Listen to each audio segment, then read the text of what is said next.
அனைவருக்கும் வணக்கம். எல்லாரும் எப்படி இருக்கீங்க? நான் செய்த தவறுகள், போன வருஷத்துல ஏகப்பட்ட தவறுகள் செஞ்சிருப்பேன். அதுல குறிப்பிட்டு ஒரு சில தவறுகள் என்ன நடந்துச்சு, என்ன நடக்க போகுது, இது எப்படி சரி செய்யறது, இத பத்தி பேசதான் இந்த பதிவு. இதையே நீங்க கேட்கணும். உங்களுக்குள்ள, உங்க பர்சனல் லைஃப்ல, ஃபேமிலியில, ஃப்ரெண்ட்ஸுக்குள்ள, ஆபீஸ்ல உங்களுக்குள்ள ஒருத்தர் இருப்பான், எனக்குள்ளே ஒருத்தர் இருக்கான். இந்த மாதிரி சம்பவங்கள் உங்க வாழ்க்கையிலே நடந்திருக்கலாம். இந்த நியூ இயர் ரெசல்யூஷன்ல நாம இதுல இருந்து என்ன எடுத்துக்கலாம்? கவலைப்படாதீங்க, இது ஓவர் அட்வைஸ்லாம் இல்ல. கொஞ்ச நேரம் கவனிங்க. இது என்னோட பர்சனல் எக்ஸ்பீரியன்ஸ் கூட வச்சுக்கோங்களேன். நீங்க சப்ஸ்கிரைப் பண்ணலாம், மறக்காம உங்களுக்கு சேனலை சப்ஸ்கிரைப் பண்ணுங்க. உங்களை தேடி நல்ல இன்ஃபர்மேஷன், உங்களுக்கு தேவை இன்ஃபர்மேஷன் கொடுக்க நாங்க காத்திருக்கோம். அங்க உள்ள போலாம். வாழ்க்கையில பயப்படவே கூடாது, தயக்கமே இருக்க கூடாது, அடிச்சு பிரிச்சிருங்க.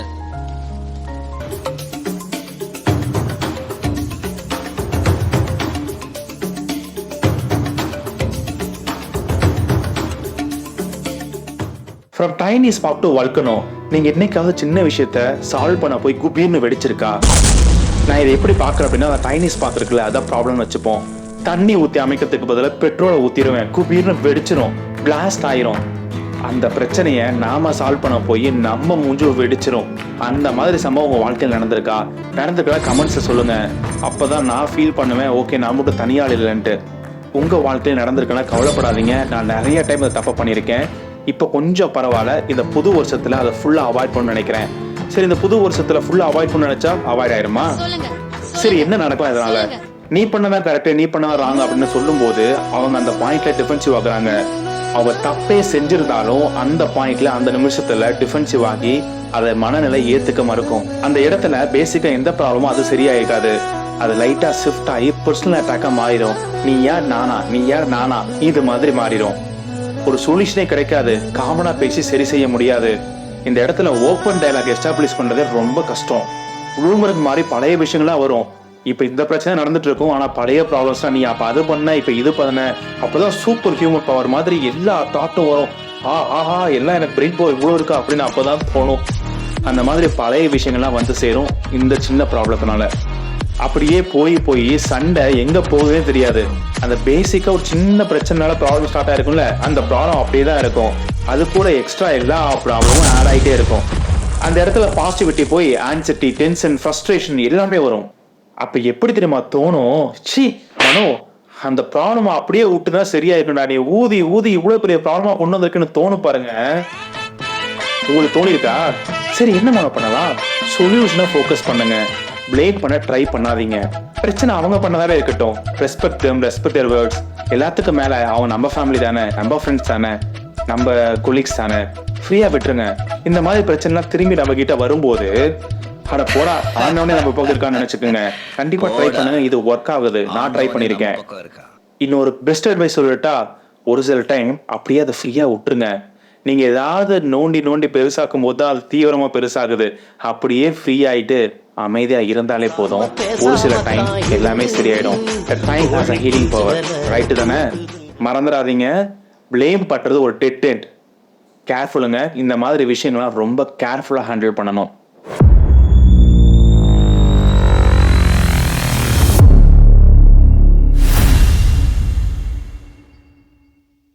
பழைய வருஷம் மட்டும் கிடையாது, பொதுவாகவே ப்ராப்பர் ஃபினான்ஷியல் பிளானிங் எங்கிட்ட கிடையாது. ஃபினான்ஷியல் பிளானிங்னா சொத்து சேர்க்கறது, வீடு வாங்குறது, இந்த மாதிரி பெரிய பெரிய விஷயங்கள்லாம் நான் சொல்லலை. நார்மலாக டெய்லி எக்ஸ்பென்ஸ், மந்த்லி சேவிங்ஸ், இந்த மாதிரி குட்டி ஹேபிட்லாம் சொல்கிறது தான் பெர்சனல் ஃபினான்ஷியல் பிளானிங். நான் சம்பாதிக்கிறேன், செலவு பண்ணுறேன், சின்ன விஷயங்கள் தான் அப்பப்போ செலவு பண்ணுவேன், சாப்பிட்றதுக்கு செலவு பண்ணுவேன். நான் தான் தேவையில்லாமல் எதுக்குமே செலவு பண்ணுறது இல்லையே, அப்புறம் எதுக்குப்பா ஃபினான்ஷியல் பிளானிங் அப்படின்னு நினைக்கிறீங்களா? நானும் அப்படிதான் நினைச்சேன். ஆனால் பர்சனல் ஃபினான்ஷியல் பிளானிங் ரொம்ப மஸ்ட். என் நண்பர் ஒருத்தர் இருக்காரு, அவர் அடிக்கடி கேட்பாரு, மனோ பென்ஷன் பிளான் போட்டியாப்பா, மெடிக்கல் பாலிசி ஆட் பண்ணியா, பிஎஃப் பர்சன்டேஜ் இன்க்ரீஸ் பண்ணியா? அப்புறம் சார் ஒருத்தர் சொல்வாரு, உன்னோட மந்த்லி சேவிங்ஸ்ல 5% புக்குக்கு செலவு பண்ணியா, 20% சேவ் பண்ணியா? இந்த மாதிரிலாம் கேட்பாங்க. என்னது 20%? எல்லா செலவும் பண்ணிட்டு எல்லாமே சேவிங்ஸ் தானே அப்படின்னு நினைப்பேன். ஆனா என்னடா சேவ் பண்றேன்னு போய் பார்த்தா ஒண்ணுமே இல்ல. செலவு போய் நீ தான் மொத்தமா செலவு பண்றியே. கரெக்ட்ல 2024 பர்சனல் சேவிங் பண்ணி கோடீஸ்வரன் ஆக போறேன். திரும்பவே மாட்டியா? என்ன நடக்கும்? அதனால இது ஒரு ட்ராப்புங்க. சின்ன விஷயம் தானே, அதை வாங்கி போட்டலாமே தோணும். அது மாதிரி சின்ன சின்ன விஷயம்லாம் சேர்த்து அது பெருசா வந்து கிரெடிட் கார்டு பில்ல ரிஃப்ளெக்ட் ஆகும். கிரெடிட் கார்டு பில்ல பார்த்தா என்னடா பண்ணி வச்சிருக்க, இத்தனை விஷயங்களை வாங்கி வச்சிருக்க அப்படின்னு தோணும். ஃபினான்ஷியல் ப்ராப்ளம் உங்களுக்கு மென்டலி ட்ரெயின் பண்ணிடும். ஸ்ட்ரெஸ், ஃப்ரஸ்ட்ரேஷன் எல்லாத்தையும் அனைத்து சொந்தங்களையும் கூட்டிட்டு வந்துடும். அதனால financial planning is a very very must. பார்லிமெண்ட்ல தான் பட்ஜெட் போடணும் இல்ல, கார்பரேட்ல தான் பட்ஜெட் போடணும் இல்ல, பர்சனல் லைஃப்ல உங்களுக்கு நீங்க செலவு பண்றதுக்கு பட்ஜெட் போட்டு பழகுங்க. இதுக்குள்ளதான் நான் செலவு பண்ணுவேன், டூர் போகணுமா இதுக்குள்ளதான் பட்ஜெட் எக்ஸ்பென்ஸ் பண்ணுவேன், அந்த மாதிரி ட்ராக் பண்ணி பழகுங்க. எல்லா எக்ஸ்பென்ஸையும் ட்ராக் பண்ணுங்க. அப்பதான் ஒரு நாள் எடுத்து பார்த்தா என்னடா இதுக்கெல்லாமா செலவு பண்ணிருக்கோம் அப்படின்னு தோணும். இந்த மாதிரி நான் எடுத்து பார்த்து ஏகப்பட்ட விஷயங்களை கரெக்ட் பண்ண ஆரம்பிச்சிருக்கேன். மெயினா சாப்பிட்றதுக்கு ஏகப்பட்ட செலவு பண்ணிருக்கேன். இப்ப கொஞ்சம் அவாய்ட் பண்ண ஆரம்பிச்சிட்டேன். மினிமலிசம். வீட்டுக்கு எது தேவையோ அதை மட்டும் ஃபோக்கஸ் பண்ணி வாங்கலாம். எல்லா விஷயங்களும் வாங்கி வைக்க வேண்டாம். என்ன சொல்ல வரேன்னா, இது வாங்கினா மற்றவங்களுக்கு பிடிக்கும், இதை பார்த்தா சூப்பரா இருக்கே, இதை பார்த்தா வீடு அமோகமா மாறுதே அப்படிலாம் நினைக்க வேண்டாம். வீட்டுக்கு என்ன தேவையோ அதை மட்டும் வாங்க. இது ஒரு பெரிய ட்ராப். மினிமலிசம்.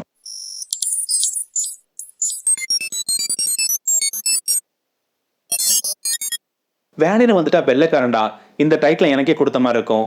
நைட் 12 மணி 1 மணி வரைக்கும் வேலை பார்க்கறது, இல்ல வேலைக்கு தேவையான விஷயங்களை படிச்சு தெரிஞ்சுக்கிறது. சாட்டர்டேவும் ஒரு சில நாள் வேலை இருக்கும். டெய்லி காலைல 5 மணிக்கு எந்திரிச்சு யூடியூபுக்கு டாபிக் ரிசர்ச் பண்ற டைம். 7 மணிக்கு மணி டிக் டிக்னு அடிக்கும். பையனை எழுப்பிட்டு ஸ்கூலுக்கு போக வைக்கணும். நான் ஆஃபீஸ் கிளம்பணும். அதுக்கப்புறம் ஒண்ணுமே பண்ண முடியாது. ஆஃபீஸ் போவேன், திரும்பி நைட்டு வருவேன், லேட்டா வருவேன், 12 மணி 1 மணி வரைக்கும் வேலை பார்ப்பேன். சண்டே மட்டும்தான் யூடியூப் வீடியோ ரெக்கார்ட் பண்ணி எடிட் பண்றது. நம்மளுக்கு செப்பரேட் எடிட்டிங் டீம்லாம் இல்ல, எல்லாமே நாம தான். இதுக்கிடையில 5 மணி நேரம் 4 மணி நேரம் தான் இருக்கும். ஃபேமிலி கூட டைம் ஸ்பெண்ட் பண்றது கிடையாது, பையன் கூட டைம் ஸ்பெண்ட் பண்றது கிடையாது. பர்சனல் டைம் எனக்கு டைம் ஒதுக்குறதே கிடையாது. குழந்தை பிறந்த டைம்ல என் பையனுக்கு நல்லா சொல்லி தரணும், செம்மையா எக்ஸ்பீரியன்ஸை சொல்லி தரணும், புரிதலை கொண்டு வரணும், ஒன்னா வாக்கிங் போகணும், ஜாலியா படுத்து தூங்கணும். இந்த மாதிரி ஏகப்பட்ட விஷயங்கள் யோசிச்சு வச்சிருந்தேன். எல்லாமே khadi. Mental health, physical health 0. இதை இந்த புது வருஷத்துல நான் சரி பண்ணியே ஆகணுங்க. ஒர்க்க மட்டும் பார்த்தா பரவாயில்ல, யூடியூப் சேர்த்து பார்க்கறேன். என்ன நடந்தாலும் யூடியூப்ல வீடியோ போஸ்ட் பண்றதா நிப்பாட்டல. ஏன்னா அதுக்கு மேல எனக்கு பேஷன் அதிகம். மக்கள் கூட கனெக்ட் பண்ணணும். எப்படி எனக்கு யூடியூப்ல பேஷன் அதிகமோ அதே மாதிரி நான் ஒர்க் பண்றதுலயும் எனக்கு பேஷன் அதிகம். ரெஸ்பெக்ட்ஃபுல் மேனேஜர்ஸ், அண்டர்ஸ்டாண்டிங் மேனேஜர்ஸ்லாம் இருக்காங்க. அதனால ஒர்க் பண்றதே நிப்பாட்ட மாட்டேன். எடுத்து இழுத்து போட்டு வேலை செய்வேன். யூடியூபா இருந்தாலும் ஒர்க்கா இருந்தாலும் மென்டல் ஹெல்த்துக்கு இம்பார்ட்டன்ஸ் கொடுத்தே ஆகணும். உங்க பிரெயினுக்கு தெரியுமா இவனுக்கு அதுல பேஷன் அதிகம், அதனால இவன் 4 மணி நேரம் தூக்கம் 5 மணி நேரம் தூக்கம் இருந்தா போதும்பா அப்படின்னு சொல்ல முடியுமா? அதனால திங்க் பண்ணி பார்க்கணும். நாம மென்டல் ஹெல்த்துக்கு கண்டிப்பா டைம் ஒதுக்கி ஆகணுங்க. நாம self care is priority. Self care is important. நாம தாங்க பாத்துக்கணும். நீங்க இவ்வளவுலாம் கஷ்டப்பட்டு ஒரு காலத்துல கப்பு எம்டி ஆனதுக்கு அப்புறம் ஊத்துனா அதுல இருந்து பாடல தண்ணியா வருமா?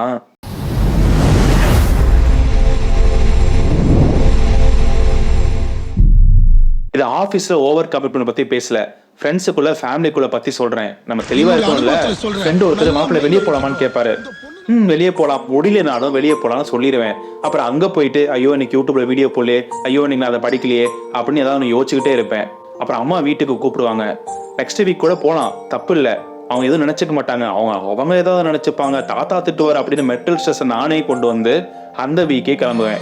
முடியாதுமா நெக்ஸ்ட் வீக் வரேன்னா ஒண்ணுமே சொல்ல மாட்டாங்க. ஃப்ரெண்ட்ஸுக்கிட்டையும் முடியலன்னு சொல்லுங்க, தப்பு கிடையாது. கமிட்மெண்ட் தப்பு கிடையாது, ஆனா அதை சரியா செய்யணும்ல. காமனா சொல்றதுதான் நோ சொல்ல பழகுங்க. ப்ரையாரிட்டைஸ் பண்ணுங்க. நண்பா இந்த வாரம் நான் வரல, அடுத்த வாரம் வரேன், எனக்கு கொஞ்சம் வேலை இருக்கு அப்படின்னு சொன்னா ஒண்ணுமே நினைச்சுக்க மாட்டாங்க. இது நடந்துருமோ அது நடந்துருமோ, அவன் அதை நினைப்பானோ இது நினைப்பானோ, இதெல்லாம் மறந்துடுங்க. எது முக்கியமோ அதை ப்ரையாரிட்டைஸ் பண்ணுங்க. அதுக்காக நண்பர்களை ப்ரையாரிட்டைஸ் சொல்லல, அது தேவை. அந்த டைம்ல வேற ஏதாவது ரொம்ப இம்பார்ட்டன்ட் வேலை இருந்தா அதை ஃபோக்கஸ் பண்ணுங்க தான் நான் சொல்றேன். ஒரு டைம் டேபிள் போட்டு வச்சு ஒர்க் பண்ணி பாருங்க. இந்த டைம்ல இது பண்ணுவேன், இன்னைக்கு யூடியூப் வீடியோ, நாளைக்கு படிக்கணும், நாளைக்கு கொஞ்சம் வேலையில ஒர்க் இருக்கு, இன்னைக்கு வீட்டுக்கு இதை செய்யணும். இந்த மாதிரி டைம் டேபிள் வச்சு போட்டு பாருங்க. இல்லைன்னா காலைல எந்திரிச்சு இதை பண்ணலாமா அதை பண்ணலாமா, அதுவா இதுவா அப்படின்னு யோசிச்சு அதுவே யோசிச்சு ஒண்ணுமே பண்ணிருக்க மாட்டேன். ஆனா டைம் டேபிள் போட்டு பாருங்க, அதை நம்ம கூட்டிட்டு போவோம். இதை நான் பண்ண போறேன் இந்த வருஷத்துல.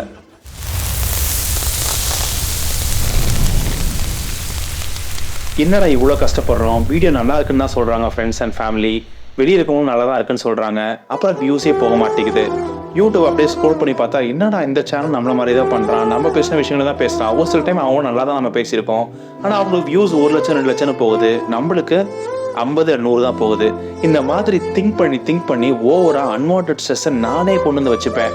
ஒவ்வொரு அரை மணி நேரத்துக்கும் ஸ்கால் பண்ணி என்னடா வியூஸ் போலியா யோசிச்சுக்கிட்டே இருப்பேன். இதுக்கு ஒரு ஃபுல் ஸ்டாப் வச்சேன். அப்புறம் தான் முடிவு பண்ணேன், உன்னோட பேஷன் என்ன? கண்டக்டை டெலிவர் பண்ணணும், மக்கள் கூட கனெக்ட் பண்ணணும், இதுதானே. அதை மட்டும் ஃபோக்கஸ் பண்ணு. இந்த மாதிரி வியூஸ் போகுதா போகலையான்னு யோசிக்காத. நல்லா இருந்தால் மக்கள் தானா வருவாங்க. கண்டிப்பா உன்னோட வீடியோ ரீச் ஆகும் அப்படின்னு நம்பிக்கை வைக்கணும் அப்படிங்கிறது முடிவு பண்ணி வச்சிருக்கேன். எப்படியாச்சும் இதை பண்ணணும். இதுதான் ரொம்ப அன்வான்டட் ஸ்ட்ரெஸ்ஸுங்க. இந்த மாதிரி இந்த விஷயம் மட்டும் கிடையாது, நம்ம வாழ்க்கையில ஏகப்பட்ட விஷயங்களை அவன் பாரு இப்படி வளர்ந்துட்டே போறான், நான் இப்படியே தான் இருக்கேன், நான் நல்லதான் பண்றேன், இருந்தாலும் நான் இப்படியே இருக்கேன், அவன் பாருங்க கெடுதல் பண்றான், இல்ல ஒரு சில விஷயம் நல்ல விஷயங்கள் பண்ண மாட்டேங்கிறான், மற்றவங்களுக்கு காசு கொடுக்க மாட்டேங்கிறான், ஆனா அவன் வளர்ந்துட்டே போறான், நான் வளராம அப்படியே இருக்கேன். இந்த மாதிரி ஏகப்பட்ட தாட்டு கம்பேரிசன்ல சோசியல் மீடியா போஸ்ட்ல ஒருத்தவங்க லைக் போடுவாங்களா இல்லையா, ரீச் பண்ண முடியுமா இல்லையா, இந்த மாதிரி விஷயங்கள்லாம் அவங்க மார்க்கெட்டிங்கே அப்படிதான் பண்ணி வச்சிருக்காங்க. லைக் போட்டாதான் நீங்க ஹாப்பியா ஆவீங்க, அந்த மாதிரி மார்க்கெட்டிங்ல கூட ஸ்ட்ராட்டஜி இருக்கு. இந்த மாதிரி கம்பேர் பண்றதை நம்ம விடணும். ஓவர் திங்கிங் அவாய்ட் பண்ணணும். எனக்கு இதை பத்தி வண்டியில ஏறி நினைச்ச இடத்துக்கு நமக்கான ட்ரெயின் கண்டிப்பா ஒரு நாள் பிளாட்ஃபார்ம்ல வரும், ஏறி பயணிக்கலாம். கொஞ்ச நேரம் பிளாட்ஃபார்ம்ல வந்துட்டோம். அட்வைஸ்லாம் ஓவரா பண்ணி நினைக்கிறேன். நான் செஞ்ச தவறுகளை எப்படி சரி செய்ய போறேன்னு சொன்னேன். அதுல உங்களுக்கு இந்த மாதிரி சார்ந்த விஷயங்கள் இருந்ததுன்னா சரி செய்ய ட்ரை பண்ணுங்க. 2023 இந்த மாதிரி தவறுகள்லாம் செஞ்சிருக்கேன். 2024 போறேன். இதெல்லாம் அவாய்ட் பண்ணணும்னு பார்ப்போம் என்ன பண்ண போறேன்ட்டு. உங்க லைஃப்ல இந்த மாதிரி விஷயங்கள் நடந்திருக்கா? மறக்காம கமெண்ட்ஸ்ல சொல்லுங்க. கமெண்ட்ஸ்ல நீங்க எப்படி இதை சரி செய்ய போறீங்க, இல்லை இது எப்படி சரி செஞ்சீங்க அப்படின்னு சொல்லுங்க. ஏன்னா இந்த எக்ஸ்பீரியன்ஸ் தான் மற்றவங்களுக்கும் ஹெல்ப்ஃபுல்லா இருக்கும். நானும் படிச்சு தெரிஞ்சுப்பேன், என்ன மாதிரி நிறைய பேரும் படிச்சு தெரிஞ்சுப்பாங்க. 2024 செம்மையா ஜாலியா சந்தோஷமா இருங்க. Happy new year. இது